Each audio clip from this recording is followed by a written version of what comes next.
नमस्कार प्रिय दर्शक बंधु आपण मानक स्वागत करुच्ची आपण मान प्रिय प्रोग्राम शंकर माट जगह देखी बाजिव सॉलिड बाजिव। दर्शक बंधु गतकाली मोहन बाबू जाइथिले केउझर रे भाषण देले लोक मानकु पचारिले खଣି चोर मानकु बांधिबा उचित कि नुहे। लोक माने हाँ भरिथिले कारण समस्ते चाहती चोर बंधा है कि भितर को जाओ। खଣି चोर बंधा है कि भितर को जीव ओडिशा गोटे नूतन सकाल को देखियो। खଣି चोरों ऊपर आज पर्यंत कौन प्रकार एक्शन हो पारि नाही। से शाह कमिशन हो कि सुप्रीमकोर्ट ऑर्डर हो कि राज्य सरकार हस्तक्षेप हो विजिलेंस कि सीबीआई हो आज पर्यंत कौन प्रकार एक्शन हो पारि नाही। आज पर्यंत कौन खଣି चोर भितर को जाए ना।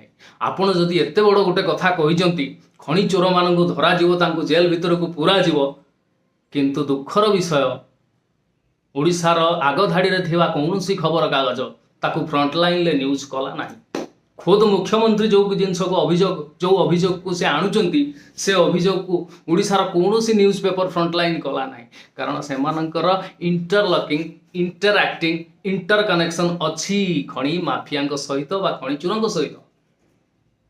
एक कथा मु कहूनी एक कथा शाह कमिशन रिपोर्ट कहूँ। शाह कमिशन रिपोर्ट जो 2 लाख कोटी टंकार खଣି दुर्नीति होइछि बोली जो रिपोर्ट देइथिला आ जो 109 जन दोषी को तांको रिपोर्ट रे देखैथिला ए माने खଣି चोरी करिसंती तांको ऊपरे एक्शन नै पारिबे तो मोहन बाजी महोदय समीपेशु मुख्यमंत्री महोदय एक्शन नेबे ना एक्शन नवा आगु गादी रु पळेइबे एटा साधारण लोक रे एबे उठिछि प्रश्नवाची। कारण आपण एक्शन नेबे माने इम्फार क्रोमाइड दुर्नीति उपरे जो विजिलेंस तदंत चली फाइल तले बंद होगी रही बैजयंत पंडांकर इम्फा पारिवारिक कंपनी इम्फा ता उपर पुणी पर्दा उठिब तो विजिलेंस जो तदंत करुला से तदंत जो फाइल तले चापी होगी रही से फाइल पुणी रिओपन हम तो ये सबुठ बड़ प्रश्न। पट्टनायक हुंतु पंडा हुंतु मिश्र हुंतु टाटा स्टील हो खଣି चोरी करिवार से माने माहिर जोटा शाह कमिशन रिपोर्ट देइछि। मु आज्ञा मो कथा को जदि आपण मिछ मणुचंती ताले Shah commission report already Google रे अछि ताकू डाउनलोड करिकी भल भाबरे पढ़ी पारिबे एवं देखि पारिबे।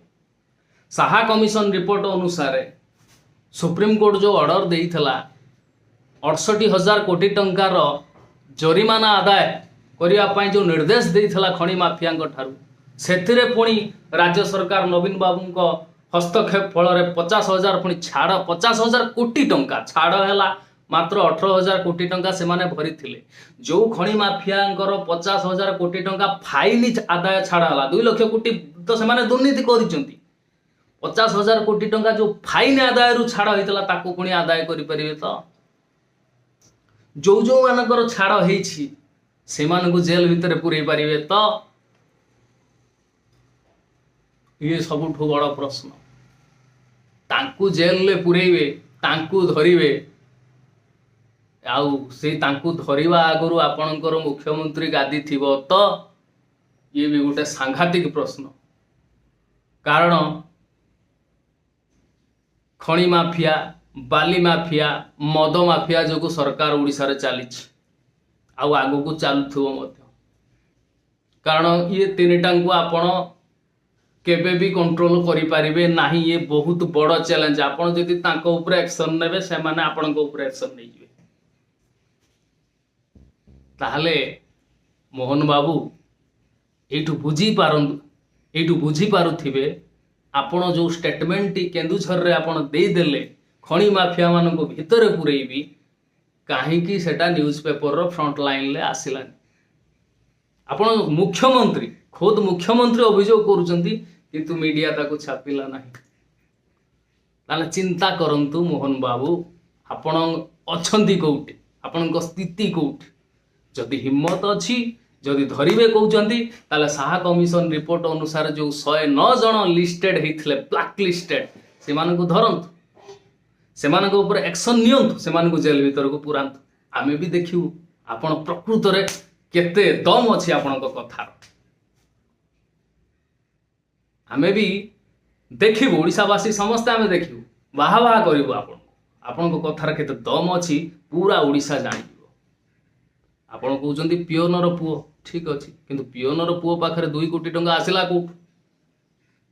ପିଅନ ବାବୁଙ୍କର କେତେ ଦରମା କି 2 କୋଟି ଟଙ୍କା ନେଟୱର୍ଥ ହେଇଗଲା?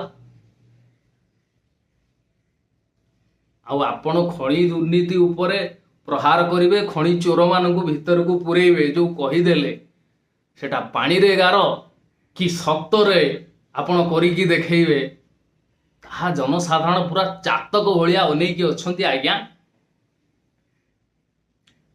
କାହାକୁ ଆପଣ ବାନ୍ଧିବେ, କାହା ଉପରେ ଆକ୍ସନ ନେବେ? ପ୍ରଥମେ ଚିଟଫଣ୍ଡ ଜମାକାରୀ ଯୋଉ ପଇସା ଦେଇଥିଲେ ସେଇଟା ଆଗରୁ ତାକୁ ଫେରାନ୍ତୁ। ଖଣି ତ ଠିକ ଅଛି, ଖଣି ତ କାହିଁରେ କ'ଣ ଦୂର ରହିଲାଣି? ଆପଣ ଖଣି ଉପରେ ଆକ୍ସନ ନେବେ ମାନେ ଆପଣଙ୍କ ସିଂହାସନ ଟଳମଳ ରହିବନି ବେଶୀ ଦିନ, ମୁଁ ଗ୍ୟାରେଣ୍ଟି ଦଉଛି। କାରଣ ସେଠୁ ଦିଲ୍ଲୀରୁ ଡାକରା ଆସିଯିବ ଯେ ଖଣି ଉପରେ ଭାଷଣ ଦେବା ବନ୍ଦ କରନ୍ତୁ, ଆସିଯିବ ବହୁତ ଶୀଘ୍ର। କାରଣ ଆପଣ ଖଣିର ତଣ୍ଟି ଧରୁନାହାନ୍ତି ଯେ ବଡ଼ ବଡ଼ ମୁଖିଆ, ବଡ଼ ବଡ଼ ମାଛଙ୍କ ତଣ୍ଟି ଧରି ଦେଉଛନ୍ତି। ଆଉ ସେମାନେ କ'ଣ ଛାଡ଼ିଦେବେ? ମୋହନ ବାବୁ ଟିକେ ହୋସକୁ ଆସନ୍ତୁ। ଯଦି କଥାରେ ଦମ ଅଛି କରିକି ଦେଖାନ୍ତୁ, ଆମେ ମାନିଯିବୁ, ଆପଣ ଲୁହା। ନହେଲେ ଭାଷଣବାଜି ମୋଦି ବାବୁ କରୁଛନ୍ତି, ଆପଣ ବି କରୁଛନ୍ତି। ଆମେ ଭାବିଥିଲୁ ଆପଣ ଗ୍ରାସ ରୁଟ୍ରୁ ଷ୍ଟ୍ରଗଲ କରିକି ଆଗକୁ ଆସିଛନ୍ତି, କିଛି କାମ କରିକି ଦେଖେଇବେ, କିନ୍ତୁ ଆପଣ କାମ ଅପେକ୍ଷା ଭାଷଣ ଟିକେ ଅଧିକା ମାରୁଛନ୍ତି। 10-12 ଦିନ ହେଇଗଲାଣି ଆପଣ ଦେଖିଲେଣି ଆପଣଙ୍କର ଅବସ୍ଥା। ଆପଣଙ୍କୁ ଘର ଗୋଟେ ମିଳୁନାହିଁ, କ୍ୱାର୍ଟରଟେ ମିଳୁନାହିଁ, ଷ୍ଟେଟ ଗେଷ୍ଟ ହାଉସରେ ରହିଛନ୍ତି। ତାହେଲେ ଆପଣ କ'ଣ ତା ବଡ଼ଟେ କରିବେ ତାହା ଆମେ ମଧ୍ୟ ଅନେଇକି ରହିଛୁ। ଖଣି ଦୁର୍ନୀତି ଆପଣ ପର୍ଦ୍ଦାଫାଶ କରିକି ଦେଖାନ୍ତୁ ଆଜ୍ଞା। ଆମେ ବି ଦେଖିବାକୁ ପୁରା ମାନେ ଆମେ ବି ପୁରା ଅନେଇକି ରହିଛୁ। ଆପଣ ଖଣି ଦୁର୍ନୀତି ଉପରେ ପ୍ରହାର କରିବେ, ଖଣି ଚୋରମାନଙ୍କୁ ଧରିବେ, ଭିତରେ ପୁରେଇବେ, ବହୁତ ବଢ଼ିଆ କଥା। ଓଡ଼ିଶାର ଗୋଟେ ନୂଆ ଯୁଗର ଆରମ୍ଭ ହୋଇଯିବ, ନୂଆ ସକାଳର ଅଭ୍ୟୁଦୟ ହେଇଯିବ। କରିଦିଅନ୍ତୁ ନା, ଯୁଗ ଯୁଗ ଧରିକି ଆପଣଙ୍କ ନାଁ ପୁରା ସ୍ୱର୍ଣ୍ଣାକ୍ଷରରେ ଲିପିବଦ୍ଧ ହେଇଯିବ।